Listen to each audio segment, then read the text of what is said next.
Fakta menarik mengenai Yudas Iskariot. Yang pertama, arti nama Yudas Iskariot.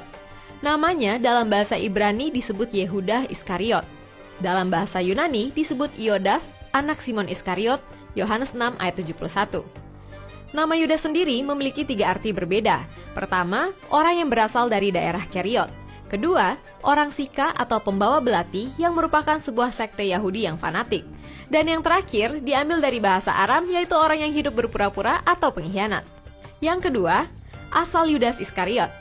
Yudas Iskariot berasal dari Keriot, sebuah kota yang terletak di sebelah selatan Yudea. Yudas menjadi satu-satunya murid Yesus yang bukan berasal dari Galilea. Yang ketiga, Yudas merupakan salah satu dari murid utama Tuhan Yesus.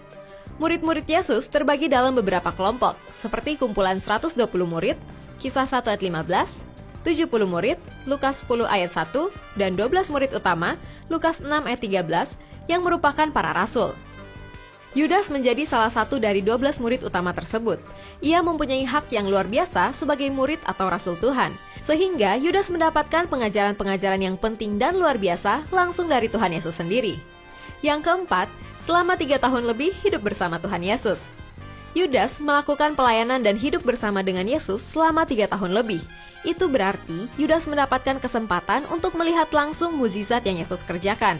Yudas melihat langsung kuasa Allah yang terjadi di dalam pelayanan Yesus, dan Yudas melihat langsung nubuat-nubuat Yesus yang tergenapi. Yang kelima, murid yang dipercayakan sebagai bendahara. Selain menjadi bagian dari 12 rasul atau murid Yesus, Yudas juga dipercayakan tugas pelayanan yang sangat strategis dengan menjadi bendahara. Yohanes 13 ayat 29. Namun, lagi-lagi Alkitab mencatat, justru Yudas jatuh gara-gara hatinya terikat pada Mamon. Ia sering mengambil uang yang disimpan dalam kas yang dipegangnya. Yohanes 12 ayat 6. Yang keenam, sosok Yudas Iskariot bukan penulis kitab surat Yudas dalam Perjanjian Baru. Banyak murid Yesus yang akhirnya menulis kitab-kitab dalam Perjanjian Baru. Namun, Jesiers harus ingat, Yudas Iskariot berbeda dengan Yudas yang menulis kitab surat Yudas. Penulis surat Yudas ialah Yudas saudara Yakobus. Yang ketujuh, ciuman Yudas. Yudas Iskariot mengidentifikasikan Yesus yang ingin ditangkap oleh para prajurit dengan cara menciumnya. Matius 26 ayat 48-49. Kejadian itu dikenal sebagai ciuman Yudas yang terjadi di Taman Getsemani setelah perjamuan terakhir. Ciuman Yudas sampai saat ini menjadi simbol pengkhianatan, bahkan banyak seniman menyematkan hal ini dalam lagu dan film mereka. Yang kedelapan, menjual Yesus seharga 30 keping perak. 30 keping perak adalah bayaran yang diterima oleh Yudas Iskariot ketika ia mengkhianati Yesus.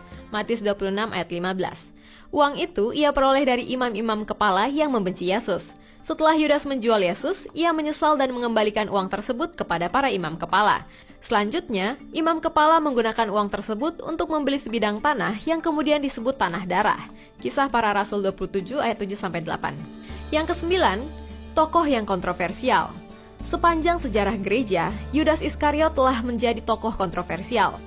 Sebagian orang menganggap Yudas Iskariot sebagai pengkhianat karena telah menjual Yesus, sebagian lagi menganggapnya pahlawan karena pengkhianatan yang dilakukannya telah membuat Yesus mati di kayu salib, yang kita tahu peristiwa tersebut mendatangkan penebusan bagi manusia.